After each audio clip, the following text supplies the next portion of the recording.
ये मेरी टिकटॉक पर आखिरी वीडियो, इसके बाद मेरी कोई वीडियो नहीं आएगी। ऐसा कहना मेरा नहीं, ऐसा कहना यूएसए के लोगों का। टिकटॉक को यूएसए में बैन किया जा रहा है। अब इसके पीछे की क्या वजह है आइए जानते हैं। जैसे कि आप जानते हैं कि टिकटॉक एक वीडियो शेयरिंग एप्लीकेशन है और टिकटॉक एक चाइनीज एप्लीकेशन है जिसकी ओनर बाइडांस कंपनी है।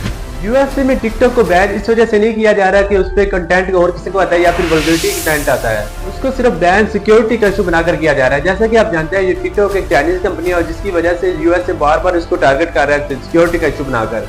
बहुत सारी कंपनीज है जैसा कि माइक्रोसॉफ्ट, ओरेकल और उसके साथ साथ टेस्ला के को फाउंडर इलॉन मस्क और उसके साथ साथ मिस्टर बीस्ट ने टिकटॉक को परचेज करने का प्रोक्लेम किया। I just got out of a meeting with a bunch of billionaires. TikTok, we mean business. This is my lawyer right here. We have an offer ready for you. अब question ये बनता है कि अगर USA कोई TikTok से issue है तो फिर यूएसए के लोग ही या फिर यूएसए की कंपनीज ही टिकटॉक को क्यों परचेज कर रही हैं?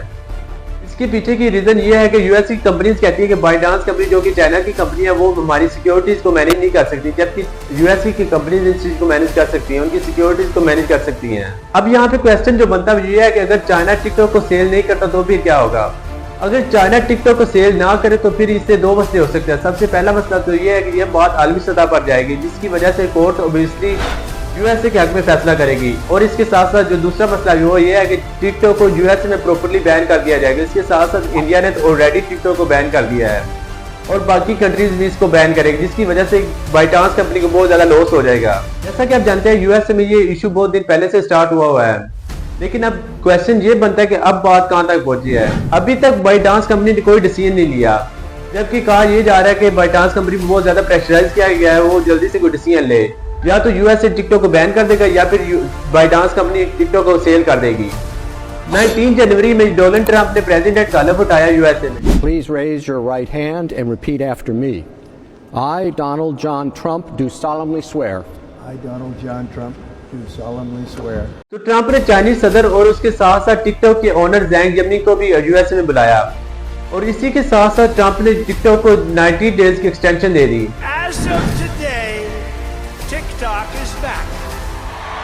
ट्रंप का खुद कहना है कि मैं अगर इलेक्शन जीता हूं तो ये सिर्फ टिकटॉक की वजह से जीता हूं। मैं अपने शॉर्ट्स और उसके साथ साथ अपनी वीडियोस टिकटॉक पर डालता हूं जिसकी वजह से लोग इंस्पायर होते थे और ज्यादा से ज्यादा लोगों ने मुझे वोट दिए।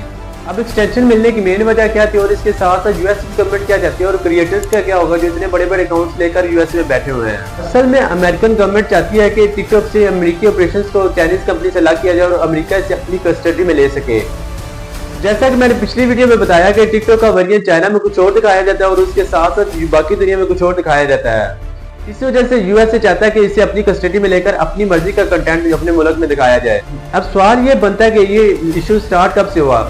सबसे पहले इस एप्लीकेशन पर डोनाल्ड ट्रंप ने 2020 पर पाबंदी लगाई थी। उसके साथ साथ बाकी बहुत सारे कंट्रीज जैसा कि इंडिया ने भी और उसके साथ साथ बहुत सारे बाकी कंट्रीज ने पाबंदी लगाना स्टार्ट कर दी। देखना यह है कि आगे टिकटॉक का क्या फ्यूचर होगा। अगर चाइना टिकटॉक को सेल नहीं करता तो पूरी दुनिया में टिकटॉक को बैन कर दिया जाएगा और उसके साथ साथ यूएस से बहुत ज्यादा पाबंदियां लगा देगा टिकटॉक पर, जिसकी वजह से लोग ज्यादातर इंस्टाग्राम की रील्स और फेसबुक रील्स पर शिफ्ट हो जाएंगे और उसके साथ साथ यूट्यूब पर आ जाएंगे और यूट्यूब के शॉर्ट्स देखना स्टार्ट कर देंगे। इसी वजह से तो यूट्यूब ने भी अपनी शॉर्ट्स से अर्निंग देना स्टार्ट कर दी है। टिकटॉक एक इंटरटेनमेंट प्लेटफॉर्म है। आप सब लोग जानते हैं कि लोग शॉर्ट्स वीडियो देखते हैं, उसके साथ साथ फनी वीडियोस देखते हैं, उसके साथ साथ एंजॉय करते हैं, लेकिन इसके साथ साथ इसके बहुत ज्यादा नुकसान भी हैं। अब आप लोगों की क्या राय है? कमेंट में अपनी राय जरूर देकर जाइए।